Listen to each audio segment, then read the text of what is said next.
I never thought silence could be this loud.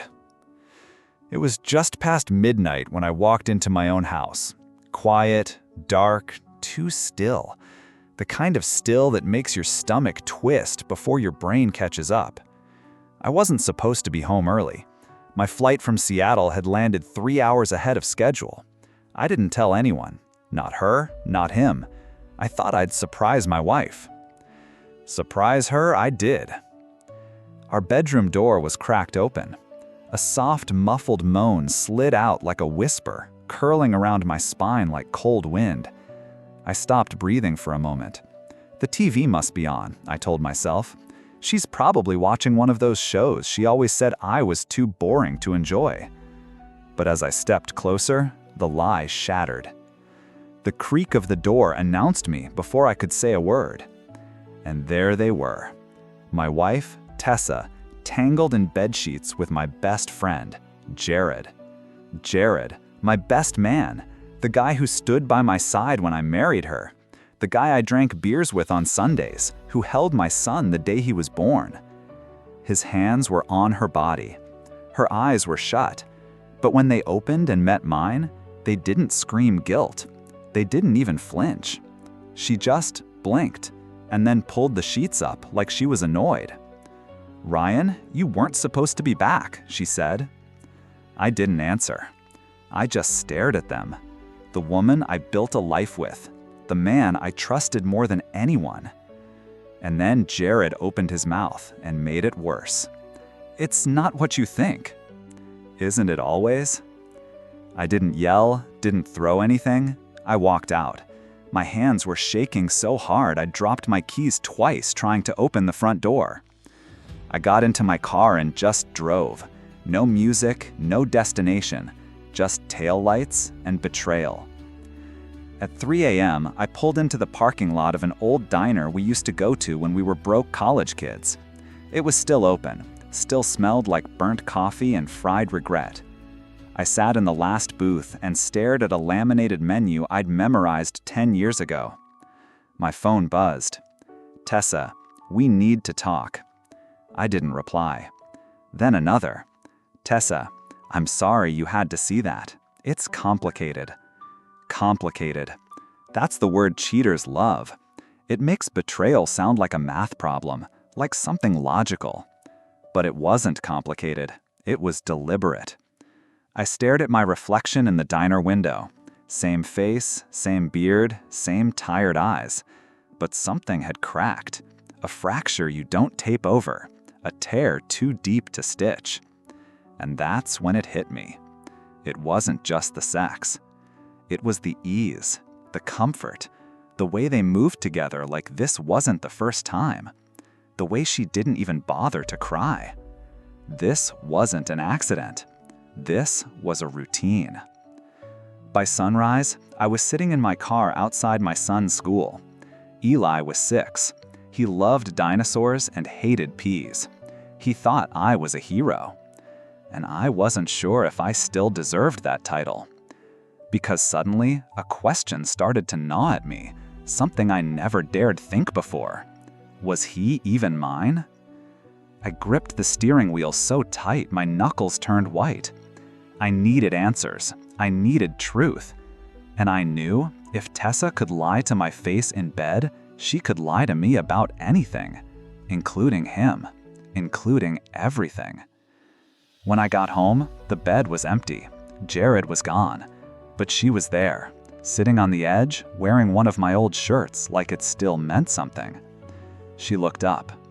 "I guess you want to talk." I didn't sit down. I didn't breathe easy. Is Eli mine? Her silence was louder than any scream. That's when I knew. I never really had her. I never really had him. I never really had the life I thought I built. I'd been living in someone else's story. But starting now, I'd write my own. And this time, I wouldn't be the fool. I didn't sleep that night. I sat on the living room couch, the same one we bought together during our first year of marriage. She always said she wanted something soft but firm, like us. I never thought about how ironic that sounded until now. The lamp in the corner buzzed quietly. Tessa sat across from me on the armchair, legs crossed, arms wrapped around herself like she needed protection. From me? From the truth. "I didn't say he wasn't yours," she whispered. "You didn't say he was either," I replied. She didn't argue. She just looked down at her lap, twisting the hem of her shirt, my shirt, until it nearly tore. "I want a test," I said flatly. She flinched, but she didn't protest, which told me everything I needed to know. A part of me hoped she'd scream, deny, beg, anything but this silence that confirmed my worst nightmare. "You want to traumatize him like that?" she finally said, her voice brittle. "You traumatized him the second you brought another man into his father's house," I snapped. Her eyes welled up. "It wasn't supposed to go this far." That made me laugh, a short, bitter sound. Was it supposed to stay secret? Was that the plan? Let me raise Jarrett's kid while you played happy family? She stood then, stormed off into the kitchen. I followed. The light above the sink flickered as she reached for a glass, hands shaking. "You left all the time, Ryan," she said. "You buried yourself in work, in business trips, in meetings. Jarrett was—" "Don't say it," I warned. She set the glass down. "He was there. So was I. You just stopped looking." The next morning, I made the call. A paternity test. Swabs, lab codes, the cold machinery of truth. They said results could take up to a week. It felt like waiting for a bomb to go off. Eli was with Tessa's mother that weekend, thank God. I didn't want him seeing us like this, broken, distant, quietly detonating in every room of the house. But as I packed a small bag, just the essentials, I found something that made me stop cold. A manila folder, stuffed behind the drawer in her vanity. Inside were printed emails, dozens of them, from Tessa to Jarrett. They dated back years. The earliest was 6 months after Eli was born. I don't know if I can keep pretending anymore. Ryan's too busy to notice anything. Sometimes I think we'd be better off if he just walked away. I sat on the edge of the bed and read each word like a punch to the chest. She didn't just cheat, she premeditated it. She built a second life behind mine, one where I was the stranger. And suddenly, I didn't know who I hated more, her for writing them or me for never noticing. That night, Jared called. I let it go to voicemail the first time, then the second. By the third, I picked up. "Ryan, man, I'm sorry," he said immediately. "I never meant for this to happen. You were in my house, in my bed. I know, but it wasn't like that. We got close, things happened, she needed someone. You always said you loved me like a brother," I cut in. "So tell me something, Jared, would you sleep with your brother's wife?" Silence. Then, "You don't deserve this. She should have told you years ago." That caught me. Told me what? Another silence. Then he sighed. "I can't. It's not my place." "What should she have told me?" I barked. But he hung up. And, for the second time that week, the silence was louder than the truth. I barely recognized myself in the mirror anymore. Sleep-deprived, hollow-eyed, a version of me I never wanted to be. But beneath the wreckage, something else stirred. Resolve. This wasn't going to be the story of the man who got walked over and walked away quietly. This was going to be the story of the man who stood up, dug deep, and took back what was his. Or let it go on his own terms. Not hers, not Jared's, mine. 3 days later, the envelope came. The DNA test results. I held it in my hands like it was a live wire. My fingers shook as I tore it open. And then I read it, line by line, word by word. And when I reached the sentence that would change everything, I felt a cold rush down my spine. Probability of paternity? 0.00. Eli wasn't mine. I wasn't his father. At least, not by blood. But I was something else. I was the man who loved him more than his mother ever did. And that was going to be my next fight. I sat in the car with the envelope open in my lap. People walked past me in the grocery store parking lot, pushing carts, unloading bags, laughing into phone calls. Their worlds moved forward. Mine had stopped.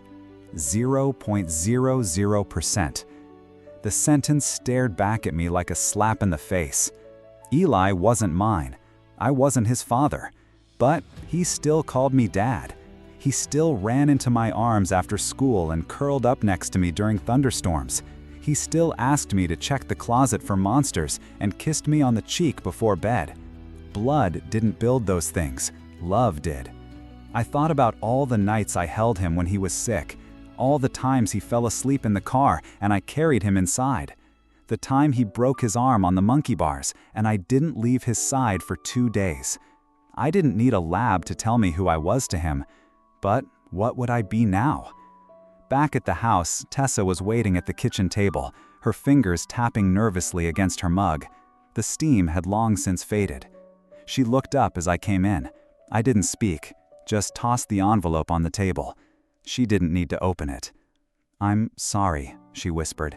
"No," I said. "You're sorry you got caught." Her eyes filled with tears, but I didn't care. Not this time, not anymore. "Do you know who his father is?" I asked. Her silence gave me the answer. "Jared?" I pressed. She nodded slowly. "You've known all along." She nodded again. "I wanted to tell you, but I was scared. You loved him so much. You were so good with him. So you let me raise him under a lie?" My voice broke, fury wrapping itself around grief. "I didn't want to lose you," she said. "You lost me the moment you chose him over me." She reached out, but I stepped back. "Tessa, we're done. This marriage, this lie, it ends now." She opened her mouth, but I didn't let her speak. "I'm not just walking away from Eli, but I will never forgive you for stealing my right to know the truth." And I meant it. That night, I met with a lawyer. Her name was Karen Cross, mid-40s, sharp eyes, sharper words. "You're not the biological father," she said, scanning the papers, "but you've raised him. Been listed on school records, medical files?" "Yes, since day one." "You may have a shot at visitation, maybe even shared custody, depending on how the judge sees the emotional bond." "Even if I'm not his real father?" She looked up. "There's more than one way to be a parent, Mr. Maddox." For the first time in days, I felt a flicker of hope. The next day, I picked Eli up from school. He ran into my arms like he always did, backpack bouncing behind him, his little hands wrapping around my neck. "Daddy!" I closed my eyes and hugged him tight, breathing in the scent of crayons and peanut butter and innocence. "Hey, buddy," I whispered. He pulled back and looked at me with a grin. "Can we go get ice cream?" "Absolutely." We drove to the same ice cream shop we'd been visiting since he was 3.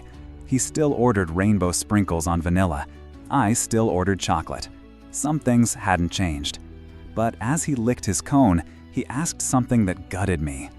"Why did Mommy cry last night?" I paused, heart pounding. "She and I are going through something, kiddo. Grown-up stuff. Are you mad at her?" I looked at him, at his small face, full of trust. "I'm sad," I admitted, "but I love you. That will never change." He nodded like that was all he needed. But it wasn't all I needed. I needed to protect him. From her. From the lie. From the fallout that was coming. Later that night, I called Jared. He didn't answer the first time, but on the second ring, he picked up. "What do you want?" he asked, his voice tight. "Pretty sure we're past that. I know Eli's yours." Silence. "I got the test," I said. 0%. That leaves only you." "I didn't know," he muttered. "Tessa never told me." "But you suspected?" "Yeah," he admitted, "but I thought if I asked, it would make it real." "Well, it's real now." He exhaled, long and low. "What happens now?" "That's what I'm figuring out. But you need to decide what kind of man you're going to be." "I'm not trying to take him from you." I cut him off. You already did. You just didn't have the guts to admit it." Then I hung up. I didn't sleep much that night either, but I felt different. I wasn't the broken man from a week ago. I was something new, something forged in fire.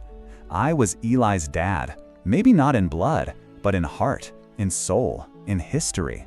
And I was going to fight like hell to stay that way. The courtroom wasn't like I expected. It wasn't loud, it wasn't dramatic, it was sterile, cold, quiet in the way a hospital room is quiet, like it's waiting for something to die. Tessa sat across the aisle, in a charcoal gray blazer that looked too stiff for her. She kept her eyes on the table in front of her like it might disappear if she stared hard enough. I hadn't seen her since I dropped Eli off at her mother's 3 days ago. He cried when I left, clung to my arm, and asked when I'd be back. "I'll see you soon," I said. I didn't say how much of that promise was out of my hands. Karen, my lawyer, stood confidently as the judge reviewed the file.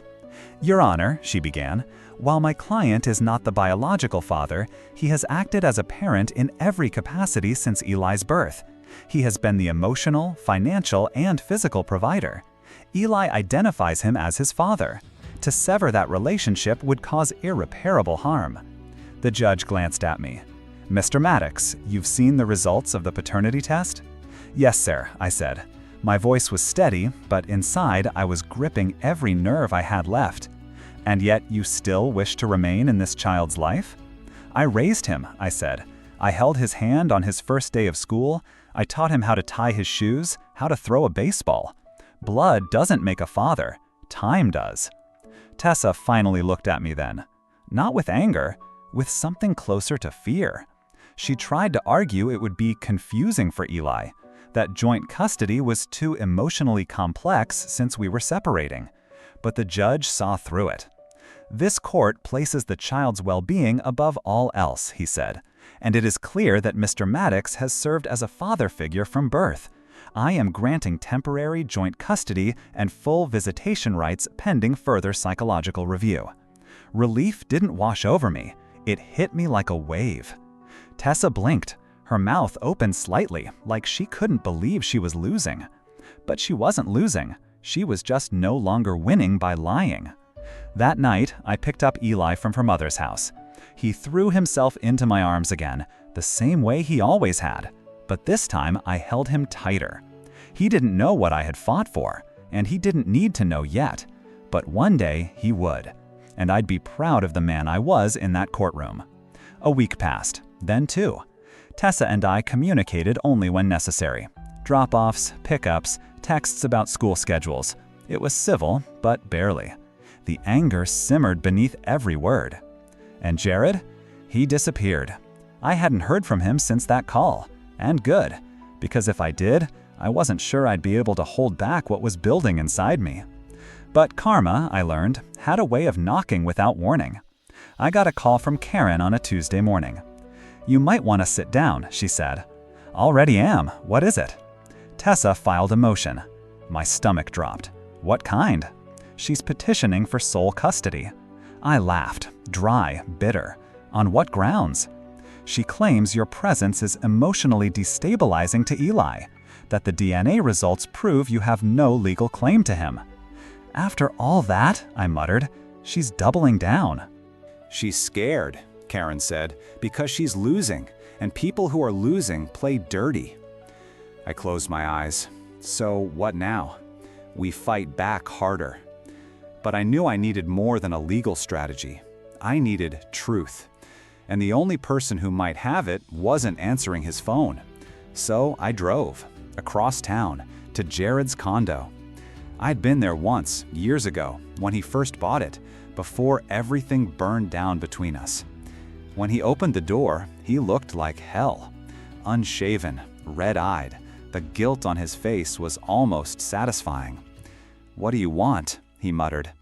"I want you to tell the court you're Eli's biological father." He blinked. "What? You want to play dad? Be the hero she picked over me? Fine, then show up." "I'm not ready for that." "You were ready to sleep with my wife, ready to let me raise your kid, but not ready to be a father?" He looked away. Tessa said she didn't want me involved. She didn't want the truth involved, I snapped, and you let her bury it. I stepped closer. I'm giving you a choice, Jared. Either you help me fix what you helped break, or I take this to court and subpoena you. He looked at me then, really looked, and for the first time, I saw something other than arrogance or shame. I saw regret. I'll testify, he said quietly. Just give me time. You've had 6 years, I said. You have a week. Back at home, Eli was drawing dinosaurs at the kitchen table. He looked up and smiled when I came in. Can I stay 2 nights next week too? He asked. I swallowed hard. I'll try, bud. I really will. He nodded and went back to coloring. I stood there, staring at my son, not by blood, but by love, and I promised myself, no matter what came next, I would never let anyone take him from me again. I never thought I'd have to prove I loved my son, but that's exactly what family court makes you do. You stand under fluorescent lights in a room full of strangers and argue for the right to stay in a child's life, not because you did something wrong, but because someone else did, and now they want to rewrite history. Tessa sat at her lawyer's table, lips tight, hair pulled back into the same cold, practiced bun she always wore when she wanted to look put together. Her attorney, some slick-talking guy with a navy suit and no soul, passed out photos like they were evidence in a murder trial. This is Eli with his mother. This is Eli with his grandparents. These are all the people he knows and loves. He let the words hang. And where is the petitioner's biological connection to the child? Karen stood without hesitation. Your Honor, the respondent is correct. My client has no biological link. But if that's the metric we're using, then we should also consider this. She held up a folder. These are school forms, medical records, emergency contacts, insurance paperwork. For 6 years, Ryan Maddox was listed as the father, because he was. Every day, every scraped knee, every bedtime story. The judge didn't interrupt. He just watched. Karen walked toward the bench, voice clear, calm. This case isn't about biology. It's about consistency, stability, and emotional security. And Eli has known only one father since the day he was born. She turned to me. Mr. Maddox, why do you want to stay in his life? I stood slowly, cleared my throat, and told the truth. Because he's my son, I said. Not because of blood, because of moments, because of 1,000 quiet things you don't list in court files. I looked at Tessa. She didn't blink. He's the reason I leave work early, the reason I stopped drinking, the reason I know how to make dinosaur-shaped pancakes. The courtroom was silent.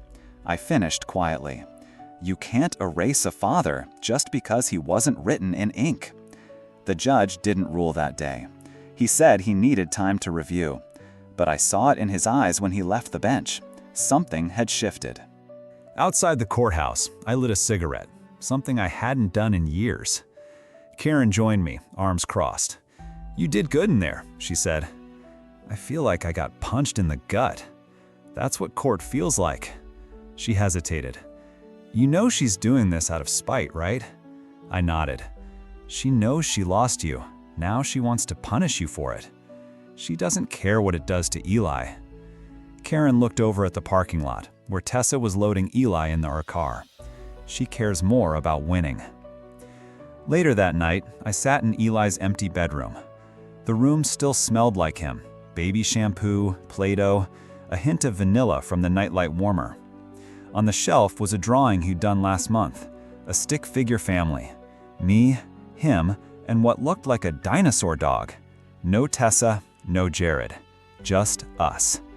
I closed my eyes and felt something crack again. But this time, it wasn't pain. It was resolve. The next morning, Jared called. I'll do it, he said. You'll testify? I'll admit I'm the biological father, and that I walked away. I didn't speak for a second. Then, why now? He hesitated. Because Eli deserves better, and because I'm tired of hiding. I didn't thank him. He didn't deserve thanks. But I told him what time the next hearing was, and then I hung up. The following week, Jared sat in front of the same judge. He wore a suit that didn't fit and guilt that did. I didn't know for sure, he said, but I suspected. I let Ryan believe Eli was his because I was a coward. I let him raise a child I didn't have the guts to acknowledge. He looked over at me. And I'll say this, under oath, he's a better father to that boy than I ever could have been. The courtroom murmured. Even the judge paused. Tessa stared at the table, her face blank. And in that moment, I knew. The tide had turned. Later that day, the judge gave his ruling. Shared custody, permanent. I would have Eli half the week, holidays alternating years, full decision-making rights in his schooling and health care. Tessa didn't argue. She didn't speak. And for once, I didn't care what she felt, because I had won. Not in the petty sense, in the sense that mattered. Eli still had his dad, and I still had my son. The first night Eli stayed over again was quiet, too quiet. I made his favorite dinner, mac and cheese with hot dogs cut into little stars, the way he liked them when he was 5. He didn't eat much, just poked at his plate and looked around like the walls were unfamiliar. "Is everything okay, bud?" I asked. He nodded, then looked up at me. "Are you and Mommy still mad at each other?" I swallowed the lump in my throat. "We're not mad," I lied gently. "We're just trying to figure things out." He twirled a noodle around his fork. "Jared said he's my real dad now." The fork clattered from my hand onto the table. "What?" "He came over last week," Eli said. "He told me he's my other dad, but not like you, just a different one." I stared at him, trying to keep my voice calm. "What did he say exactly?" Eli shrugged. "That I came from him, like from his body or something?" He made a face. "Gross." I managed a small laugh, but it didn't last long. "Did it make you feel weird?" He nodded. "I didn't get it. He's nice, but he doesn't know how to make pancakes." After Eli went to bed, I sat alone on the couch, fists clenched around a beer I didn't drink. So that was the game now. Tessa couldn't beat me in court, so she sent Jared in to stir confusion, to blur lines, to wedge doubt into Eli's 6-year-old mind. And Jared, weak, spineless Jared, went along with it. It wasn't about truth, it was about influence, about rewriting Eli's world one whispered sentence at a time. But I wasn't going to let that happen. The next morning, I called Karen. "Can she have Jared introduce himself as Eli's father?" I asked. She can tell him the truth, but misleading or confusing the child could be grounds for another petition, Karen said, especially if it causes emotional stress. "I'm not trying to erase biology," I said, "but I don't want him used as a pawn." She sighed. "That's the hardest part of co-parenting with someone who still wants to punish you. They'll use any weapon they can find. And he's the sharpest one she has." That weekend, I took Eli to the lake, the same one I used to visit with my dad before he passed. We fished off the dock. We skipped rocks. We talked about dinosaurs and space and what it'd be like to live on Mars. Then, while the sun dipped low behind the trees, he asked, "Do you still love Mommy?" It hit harder than any courtroom question. I took a breath. "I used to love her a lot," I said, "but sometimes people change. Sometimes they hurt each other too much to go back." He looked down at the dock. "Do you love Jared?" That almost made me laugh. Almost. "No," I said honestly, "but I'm not mad at him all the time either. People mess up. That doesn't make it okay, but it makes them human. Am I still your son?" he asked. My heart cracked open. I pulled him close. "You will always be my son, no matter what anyone says, no matter what happens." He hugged me tighter than he ever had before, and I knew right then that my fight wasn't for court orders or paperwork. It was for that moment, that belief, that bond. The next week, Tessa called. "We need to talk," she said. "About?" "Eli." I met her at a coffee shop halfway between our houses. She wore sunglasses she didn't take off and ordered a drink she barely touched. "Jared wants more time with him," she said. "He's thinking about filing for visitation." I leaned back, heart pounding. So now you want 3 people tugging at Eli's life like a rope in a war? He's his real father, she said quietly. He's never once changed a diaper, never lost sleep over a fever, never held him while he cried. Neither did my father, she snapped, but I still wanted to know him. I stared at her. So this is about you? No, she said. It's about giving Eli truth. I stood. No, it's about you giving him confusion and calling it truth. I walked out without saying goodbye. That night, I wrote a letter. Not to the court, to Eli. Something he wouldn't read for years, but something I needed him to have. In it, I wrote everything. That I wasn't his father by blood, but I chose him, every day. That I loved him before I even knew who he really came from. That I stayed, even when the world told me I didn't have to. And that real love, it doesn't need DNA. It just needs to show up, over and over, until the child stops questioning it, because it's always there.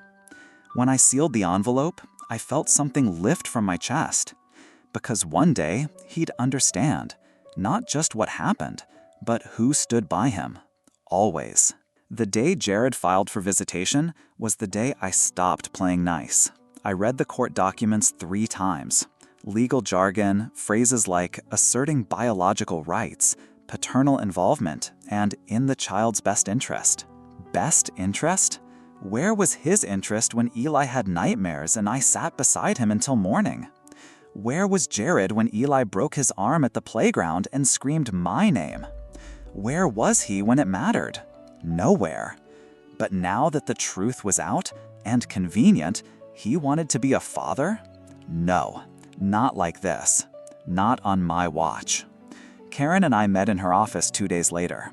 She looked tired. I must have looked worse. He has a right to file, she said. The court will consider his biological connection, but it's not a done deal. Tell me we can stop this, I said. She leaned back in her chair. You can petition to modify custody. If you prove that Jared's involvement would be destabilizing to Eli, we can argue for sole legal guardianship between you and Tessa. I hesitated. Sole guardianship? That's big.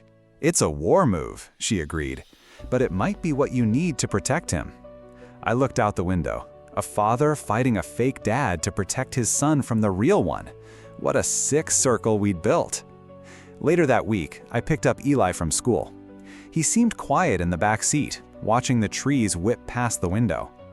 Jared said he's going to take me camping, he said suddenly. I nearly slammed the brakes. He told you that? Yeah, he said he's buying a tent and everything, but I don't like camping. I looked at him in the rearview mirror. Did that make you uncomfortable? He nodded slowly. I didn't know what to say. I like when you take me places, but he said he's going to be like another daddy. My hands clenched the wheel. That's not how it works, Bug. You only get one real dad. Is it you? He asked. I pulled into the driveway and parked before I answered. I turned and looked him in the eye. It's always been me.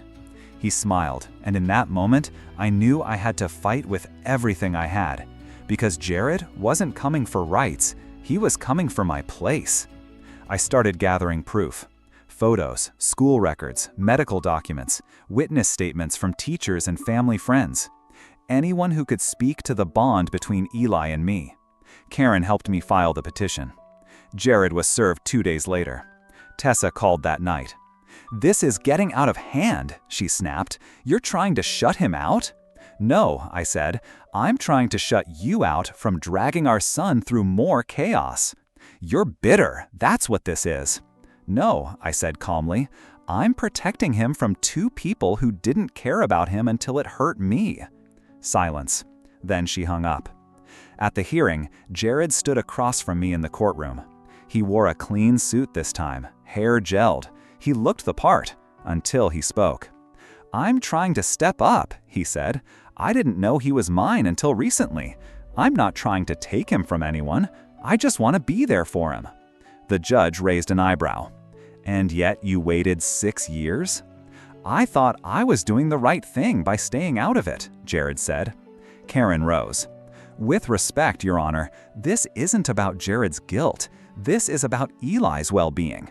And throwing a new dad into his life now, especially one who slept with his mother behind his legal father's back, is not in his best interest. The room went silent. Even Jared looked shaken. Good. The judge postponed the ruling. More psychological evaluations were ordered. Eli would be interviewed. That was the part that tore me apart.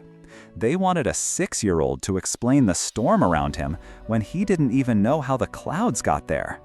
That night, I sat with him on the couch. He curled into me, head on my chest, watching cartoons.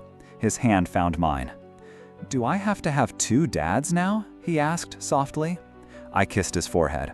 "You don't have to have anything you don't want," I said. "Okay." He yawned. "Can we have pancakes tomorrow?" "Always." He fell asleep before I answered. But my answer was yes. Pancakes. Forever. Even if the world tried to take everything else. The day Eli was scheduled for his psychological evaluation, I felt like I was sending him into a battlefield without armor. He wore his favorite hoodie, the blue one with the rocket ships, and held his worn dinosaur plush like a shield. He looked up at me with big, worried eyes. "Are they gonna ask me scary stuff?" I knelt down, placing both hands on his shoulders. "They're just going to talk to you, like a teacher. You can tell them anything you feel. There are no wrong answers, okay?" He nodded, but I could tell he didn't understand. How could he? He was 6, and we were asking him to decide between biology and love, between a man who shared his blood and the one who shared his bedtime stories. The waiting room was painted soft colors, but nothing could soften the tension in my chest.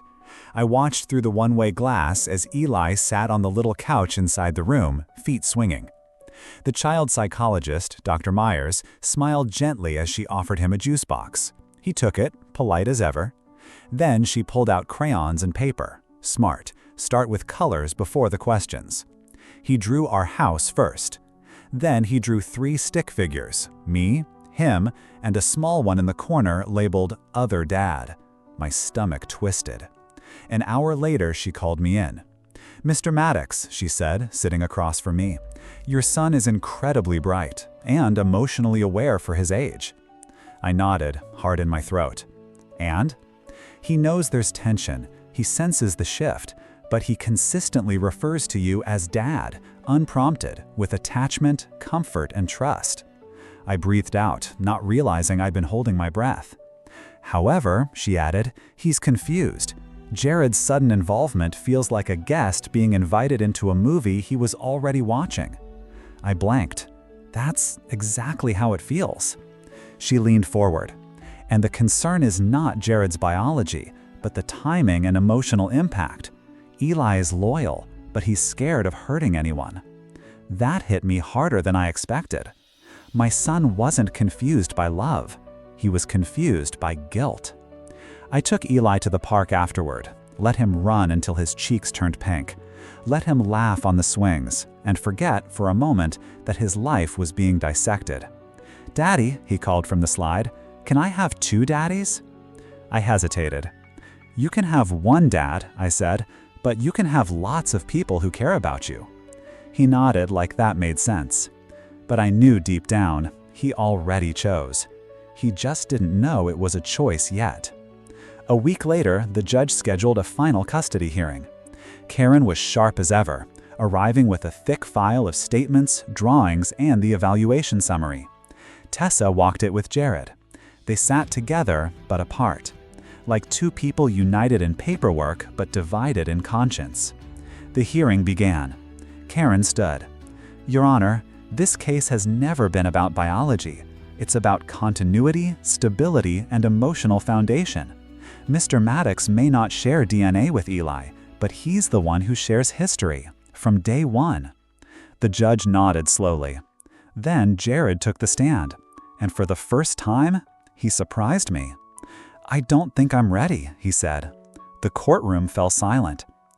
"I thought I wanted to be a part of Eli's life. I thought I deserved to be. But the truth is, I missed my chance. Ryan was there. He is his father, and I respect that now." Tessa's jaw dropped. Karen turned to me, eyebrows raised. I didn't gloat. I didn't smile. But something inside me finally let go. Later, outside the courthouse, Jared approached me.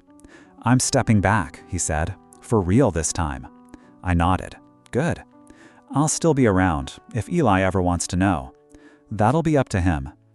"I'm sorry, man," he added, "for everything." I looked him in the eye, and for the first time since this mess started, I didn't feel hate. I just felt tired. "You've got a long way to go," I said. Then I walked away. That night, Eli and I made pancakes. He poured too much syrup. We laughed. We watched cartoons on the floor and built a fort out of couch cushions. He fell asleep inside it, breathing soft against my shoulder. And I realized I didn't need the court's permission, or Jared's surrender, or even Tessa's apology. I already had what mattered. I had my son, and he had me. 3 weeks passed. Eli settled into the new custody routine like a champ. 2 days with me, 2 with Tessa, alternating weekends. It wasn't perfect, but it was enough. He was smiling more, laughing more, sleeping soundly again. But the quiet never lasted long, and the next storm came from the one person I thought might finally leave well enough alone: Tessa. It started with a phone call from the school. "Hi, Mr. Maddox. Just wanted to confirm, Eli will be transferring next semester." I froze. Transferring? Yes, his mother submitted a request to move him to Hillside Academy, private institution across town. My blood ran cold. No, that wasn't discussed or agreed upon. Well, we assumed it was a joint decision. It wasn't, not even close. That night I called Tessa. She didn't pick up, so I drove over, knocked on her door until she finally opened it, arms crossed, face unreadable. "You're moving him to a new school?" "It's a better opportunity," she said calmly. "Smaller classes, better curriculum." 40 minutes away? New teachers? New kids? No warning. "I don't need your permission." "Actually, you do. It's in the custody agreement, joint decisions for schooling." Her eyes narrowed. "Why do you always need to control everything?" "This isn't control, it's co-parenting. And you don't get to make unilateral decisions anymore, Tessa. Those days are over." "You're blowing this out of proportion." "No," I said. "You're undermining every ounce of stability we just fought to build." Karen filed an injunction within 48 hours. The court granted it. The transfer was blocked, but the damage was already done. Eli heard us arguing that night, from the hallway, tiny fingers gripping the doorframe, eyes wide. "Are you mad at Mommy again?" he asked softly. I knelt. "I'm not mad at her. I'm just trying to make sure we do what's best for you." He bit his lip. "Can I stay at your house more?" It nearly broke me. "Why?" "Because it feels like home." Tessa called the next day. Her voice was low, bitter. "I don't know what happened to you." "I stopped letting you lie," I said. "That's what happened." "You're trying to turn him against me." "No, Tessa, I'm trying to protect him from chaos. He's my son. He's our son. Or have you forgotten that?" She hung up. But I knew this wasn't over. People like Tessa didn't let go. They unraveled. The unraveling came 2 nights later, when I got a call from her mother. "Ryan," she said, panicked, "I think you should come." "Tessa's not answering." "She's here, but she's not well." I arrived 10 minutes later. She was curled up on the couch, mascara smeared, wine bottle tipped on its side. Her mother hovered like a nurse unsure how to treat the wound. She whispered, "She won't talk." I approached slowly. "Tessa." She looked up, hollow, tired. "You win," she muttered. "Happy now?" "This isn't a game. You took him from me." "No, you lost him when you started treating him like a trophy instead of a child." Her eyes welled up. "I don't know how to be a mom when he doesn't want to come back." I crouched beside her. "Then learn, like the rest of us." She blanked. "What if I already broke it?" "Then fix it," I said. "Not for me, not to win, for him. 2 days later, she called again. "I'm getting help," she said. "Therapy. Weekly, maybe more." "Good. I want to be better, not to get back at you, just to be a better mom." For the first time, she sounded real. Not angry, not performative. Just tired. Just human. I told Eli about it that night. He paused from building Legos and looked up. "Is Mommy okay?" "She will be," I said. He nodded. "Can I draw her something?" "Of course." He picked up a crayon and began sketching 2 stick figures, one tall, one small, holding hands under a big sun. He handed it to me. "Give her this." "I will." And when I did, I swear I saw the old Tessa flicker behind her broken expression. For a moment, maybe even longer, time passed in small, cautious steps. Tessa kept her word, at least for now. Therapy twice a week, she stopped showing up unannounced, she stopped trying to bait me into fights, and Eli started asking about her again, not with fear, but curiosity. One night, as I tucked him in, he whispered, "Do you think Mommy is sad?" I nodded. "Yeah, grown-ups get sad sometimes too." "Did she cry?" I hesitated, then answered, "Yes." "Did you?" I looked at him and smiled gently. "A lot." He was quiet for a beat. "It's okay, Daddy. I still love you even when you cry." And just like that, a 6-year-old gave me more grace than most adults ever had. On a warm Saturday morning, we visited the zoo, just the 2 of us. He wanted to see the penguins, like always. We laughed at how they waddled, and I watched as his joy returned. Real joy, not just the polite kind he wore during handoffs between homes. On the drive back, he asked something unexpected. "Can Jared come too next time?" The question hit harder than I expected. "Why?" I asked carefully. "He said he never saw penguins before. Isn't that sad?" I laughed, but there was a weight behind it. It kind of is. Eli didn't press. He just nodded and looked out the window. I wasn't ready to invite Jared into that space, but Eli had no idea the battlefield behind his request. He only saw people and penguins, and that innocence, I would protect it at all costs. The next week, Tessa sent a message.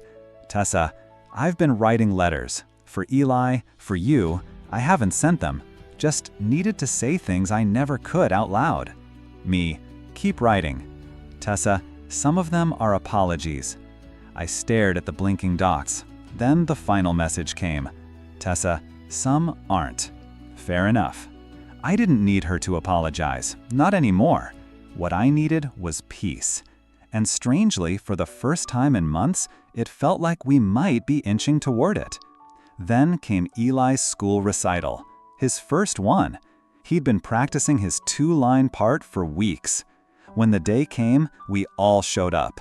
Tessa on one side of the auditorium, me on the other. Eli peeked through the side curtain and waved at both of us. My chest tightened. I waved back. Tessa smiled. Jared sat a few rows behind her, and for once, no one said a word. The lights dimmed, the music played, children stumbled over their lines, and parents clapped too loud. When Eli's part came, he stepped forward, took a deep breath, and said, "My name is Eli. I have 2 homes, but I only have 1 heart, and it's full." The room got quiet. Then someone started clapping. Then everyone. Tessa cried. I didn't, but only because I'd promised Eli I wouldn't embarrass him in public. After the recital, we all stood awkwardly in the lobby. Jared approached me. "Good show," he said. "Yeah," I nodded. He nailed it. We stood in silence for a beat. Then he said, "Thanks for not shutting me out." I wanted to, I admitted, but Eli, he's bigger than my pride. Jared nodded. "I'm not trying to be you. I couldn't be even if I tried." "Then don't try," I said. "Just be someone who shows up the right way." He extended a hand. I looked at it, then shook it. Not for him, for Eli. Later that night, I sat on the porch while Eli slept inside. Tessa called. "I watched him today," she said. "Our boy, So confident, so full of life. Yeah, he's something. Silence. Then she said it. I'm sorry. It wasn't grand, it wasn't tearful, but it was real. And I realized I didn't need revenge anymore. I had what I wanted. My son. His heart. His trust. His quiet courage. That was more than any court order, any victory, any scoreboard could ever give me.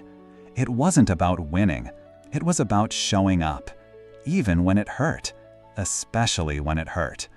Fall crept in like a slow exhale. The trees outside Eli's window turned shades of amber and rust, and our little routine found a rhythm again. Mornings were pancakes and missing socks. Evenings were storybooks and soft lights. And in between, we lived. Not like before, not trying to rebuild the past. We were building something new. Eli had a project for school, Family Tree Week.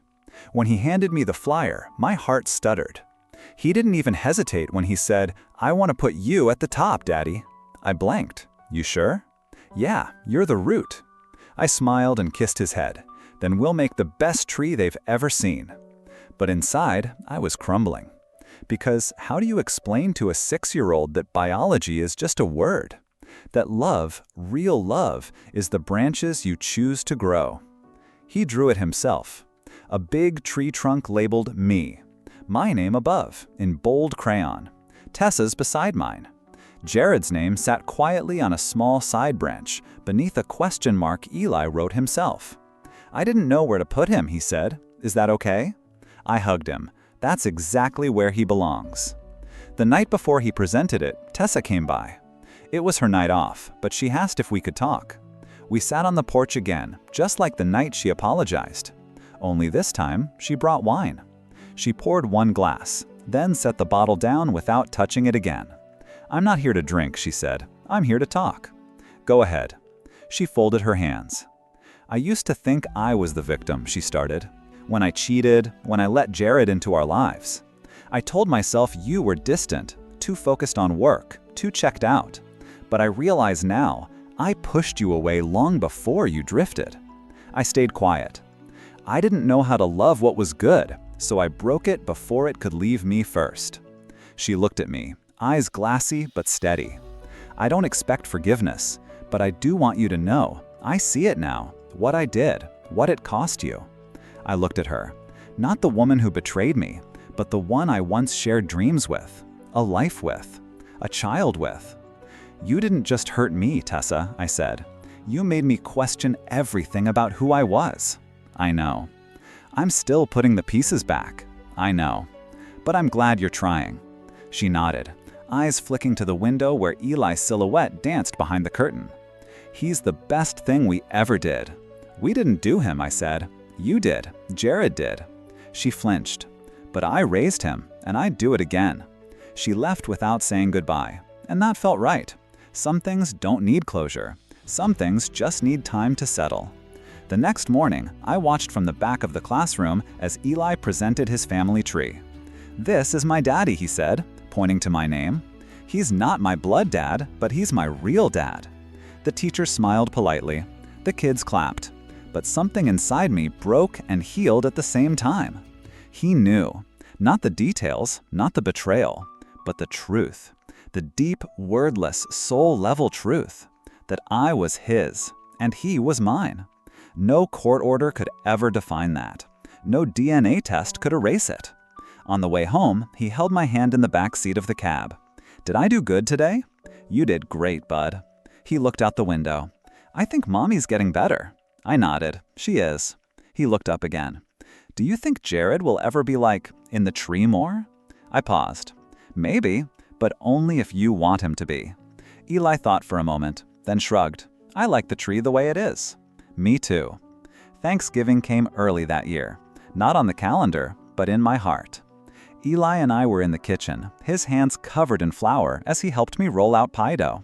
He wore an apron 2 sizes too big and grinned like we were about to cook for royalty. "We should make extra," he said, "for Mommy." I looked at him surprised. "You want to bring her pie?" He nodded. "And maybe Jared too." I didn't respond right away. Not because I didn't want to say yes, but because I didn't want to say no. Eli had something in his chest that most adults lost along the way: compassion without condition. And maybe it was time I learned how to carry that too. That evening, I texted Tessa. Me, Eli wants to bring pie. You okay with that? She responded a minute later. Tessa, only if I don't have to bake it. That was the first joke between us in months. It didn't fix things, but it softened something. When we dropped off the pie, Eli insisted on carrying it himself. Jared opened the door. Tessa stood just behind him. Eli held it out like a peace offering. Pumpkin and apple. Daddy made it. I helped. Tessa smiled, blinking fast. Thank you, sweetheart. Then, without hesitation, Eli hugged her. And then he hugged Jared. Jared froze for a second, then slowly, carefully returned the gesture. I stood on the porch, watching, not with bitterness, but with something like peace.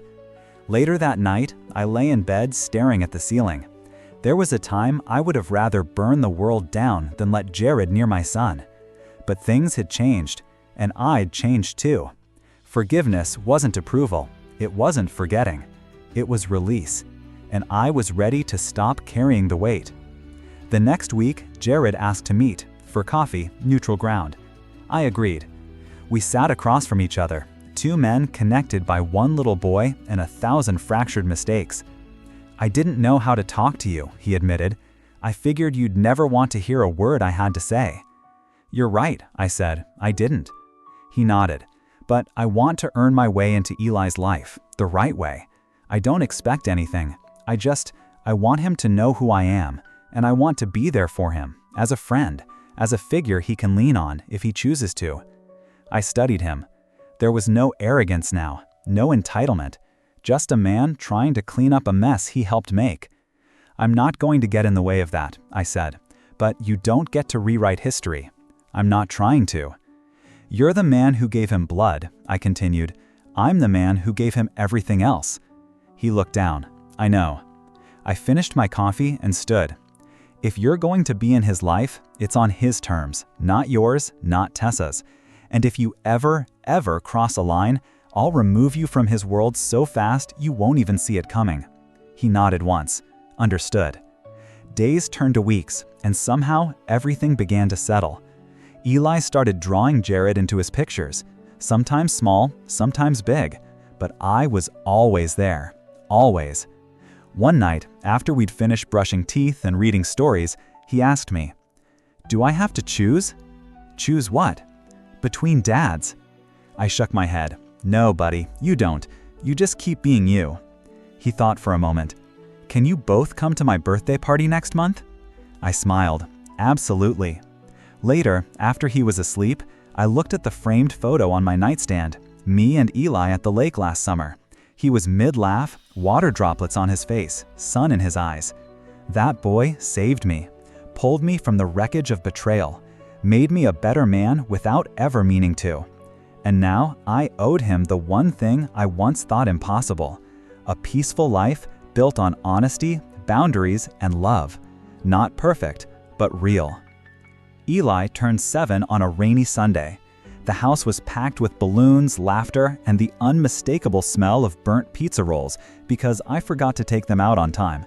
He didn't care. He was too busy showing off his new dinosaur Lego set to a group of second graders who treated him like royalty. It was the first birthday where everything was different, and yet it somehow felt better, healthier, honest.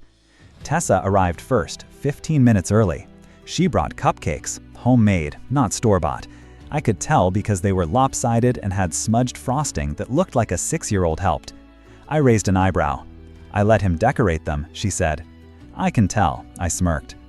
She smiled, brushing flour off her sleeve. Then Jared walked in. He hesitated in the doorway, holding a wrapped gift and an awkward smile.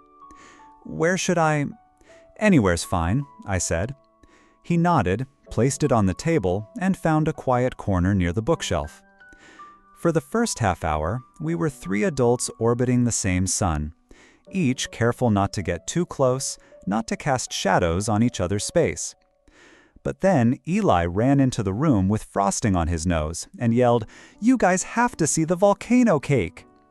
He pulled all three of us, Tessa, Jared, and me, into the kitchen, beaming as he presented the wobbly chocolate mountain with red icing lava. "It's erupting!" he cried. And in that moment, we forgot our history. We were just people who loved the same kid. The kids played games. We handed out party favors. And when it came time for cake, Eli made a wish with his eyes closed so tightly they wrinkled around the corners. "What'd you wish for?" I teased. "Can't tell you," he said, grinning, "or it won't come true." But as he opened his eyes and looked around the room, at all three of us, standing together, I had a feeling his wish already had. Later, after the guests left and the house settled into quiet again, I sat with Eli on the couch. Tessa and Jared were still in the kitchen cleaning up plates. Eli leaned his head on my shoulder. "This was my best birthday," he said. "Yeah?" "Yeah, I got everyone." I ruffled his hair. "You deserve everyone." He was quiet for a moment. "Does it make you sad when I call Jared Dad sometimes?" I swallowed, caught off guard by how gently he asked. "No," I said, "because I know what we have, and I know who I am to you." He nodded. "But if it ever makes you feel confused or weird, you can tell me." "I know." He reached over and took my hand. "You're my first dad." I smiled. "And you'll always be my first kid." That night, after everyone was gone and the house was still sticky with cake crumbs and leftover balloons, I opened the gift Jared had brought. Inside was a framed photo. Not one of him and Eli, not one of Tessa. It was a photo I hadn't seen in years. Eli, maybe 3 years old, on my shoulders at a baseball game. I stared at it for a long time. Taped to the back was a note. "You've always been the father. I was just late to the story." I set the frame on Eli's dresser, next to the nightlight shaped like a rocket ship. Because some acknowledgments don't need parades. Sometimes the quiet ones matter most. Later, I wrote in the journal I'd been keeping for Eli, one I'd started the day I found out he wasn't mine by blood. "You are made of two people's biology, but you are built from love. And if love is what raises you, then that's the bloodline that matters most." It had been nearly a year since that night I walked in and saw everything fall apart. 12 months of legal battles, therapy sessions, sleepless nights, and whispered bedtime questions from a little boy who never asked for any of it. And yet, here we were. Still standing, not whole, but not shattered either. Just different. Eli had a school play coming up, the great big family adventure. The irony wasn't lost on me. He'd been cast as the narrator, which meant he had more lines than anyone else. He practiced them every night, pacing the living room like a tiny lawyer preparing for court. Tessa helped him rehearse. Jared sat in the back sometimes, feeding him cues. And me? I just watched. Not the play, but the way Eli moved through it all, fluid, fearless, forgiving, like he had found peace before any of us did. One afternoon, while we were building a model rocket in the garage, he turned to me and said, "Do you think I'll be messed up because of all this?" It stopped me cold. Because of what? You know, 2 dads, the fights, the sad stuff. I put the glue bottle down and sat beside him. No, Eli, you won't be messed up. You'll be strong and kind and probably really good at conflict resolution. He laughed. I wrapped an arm around his shoulder. Bad things happened around you, but they didn't happen to you, and we all made sure of that. Even Mommy? Especially Mommy. He looked down at the rocket. Do you ever wish it was just you and me again? I didn't answer right away, because part of me wanted to say yes, to go back to the simplicity of a world where he only knew one name for love. But that wouldn't be fair. Not to him, not to how far we'd come. Sometimes, I said honestly, but then I see how much bigger your heart has gotten, and I wouldn't change that for anything. He smiled. Even if I call Jared Dad sometimes? I kissed his hair. Even then. The night of the school play, we all sat in the audience together. Tessa on the left, Jared beside her, me on the right, aisle seat. Eli stood center stage, holding his script with both hands. And when he began to speak, the auditorium hushed. Families don't always look like storybooks. Sometimes they're messy. Sometimes they start over. But real families? They're made of the people who show up, who try, who stay, even when it's hard. I felt Tessa's breath catch. Jared leaned forward, elbows on his knees. And I sat back, letting the moment wash over me. Because those weren't lines from the script. Eli had rewritten them. Those words were his. After the applause died down and the chaos of kids and proud parents filled the hallways, Eli ran up to me. "Did I do good?" "You did perfect." Then he turned to Tessa and Jared, hugging them too. And in that little huddle of arms and movement and breath, I saw something I never thought I would. Harmony. Not the absence of pain, but the willingness to move forward in spite of it. That night, as I tucked him into bed, Eli pulled the blankets up to his chin. "Can I tell you a secret?" "Always. I think I'm the luckiest kid in the whole world." "Why?" "Because I got a whole village who loves me." I brushed the hair from his forehead. "You built that village, bud." He smiled with sleepy eyes. "No, you did." He turned over and fell asleep, with the kind of peace I used to think only came from having the perfect family. Turns out, peace comes from truth, from love, from showing up again and again until the people you love feel it in their bones. The years didn't come all at once. They arrived slowly, in school backpacks and tooth fairy money, in scraped knees and science fairs. Eli grew. So did I. He lost his baby teeth, gained a love for comic books, and eventually a weird obsession with chess. His voice started to shift, cracking like the in-between of a song. And one day, I looked at him and realized he wasn't a boy anymore. He was becoming a young man. And I was still, by some miracle, the one he called Dad. We never did call each other ex-husband and ex-wife. Tessa became something else. Not quite a friend, not quite a stranger. A co-parent, yes, but also a woman I once loved, hurt by, healed from. She still sent Eli to me when he needed advice about girls. She still came over for Christmas mornings, briefly, just long enough for cinnamon rolls and small smiles. And Jared? He carved out a quiet corner in Eli's life. He didn't try to replace anyone. He stopped using the word dad unless Eli offered it. And I respected that. He never took credit, and I never forgot what he gave up to keep peace. One Saturday, around Eli's 12th birthday, we sat on the back porch. He had a notepad in his lap, sketching something I couldn't quite see. He looked older, sharper around the face, but there were still traces of the little boy who once made volcano cakes and drew lopsided stick figures of our family. "Dad?" he said suddenly. "Yeah?" "Can I ask you something weird?" "Always." He looked down.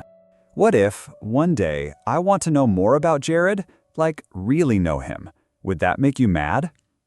I set down my coffee and looked him dead in the eye. No, it would make me proud. He blinked. Why? Because it means I raised you strong enough to seek truth, even when it's complicated. He nodded slowly. Then he asked something that nearly undid me. If I ever want to call him Dad, too, will that change how you see me? I smiled, quiet, calm. No, because the word Dad isn't mine, Eli. It's yours. You get to choose who earns it. And if someone else does, that doesn't mean I lose it. He stared at me for a long moment. "You'll always be my first," he said. "And you'll always be my favorite," I replied. He grinned. "I better be. I'm your only kid." We laughed, but my eyes stung. Because that conversation, that moment, that was the win. Not the court rulings, not the DNA results, not even the birthday parties or report cards. The real victory was that he knew. He was loved, he was safe, and no one, no lie, no betrayal, no biology could take that from us. Years later, at his high school graduation, he gave a speech as class president. He stood on a stage in a pressed navy suit, tall and steady. And when he spoke, it wasn't about grades or scholarships. It was about roots. "We are who we come from," he said. But sometimes who we come from isn't just about DNA. Sometimes it's about the people who stayed, who kept showing up, who made us feel seen even when we didn't understand ourselves yet. I have more than one parent, and I'm grateful for each of them. But the man who raised me taught me that being a father isn't about blood. It's about choice. I felt Tessa's hand briefly touch my arm. Even Jared, sitting quietly behind us, wiped his eyes. And I didn't cry. I just smiled. Because that was enough. That was everything. Afterward, Eli wrapped me in a hug that lifted me off the ground. "You proud?" he asked. "Every day." He pulled back, looked me in the eyes. "You know, you didn't have to stay all those years ago." "I know. Why did you?" I looked at the boy who wasn't mine by blood, but was mine in every way that mattered. Because I couldn't imagine walking away from the best thing that ever happened to me. He grinned, then whispered, "You're stuck with me forever, old man." Damn right I am. We laughed. We walked off together. Two souls, one chosen, and both completely whole.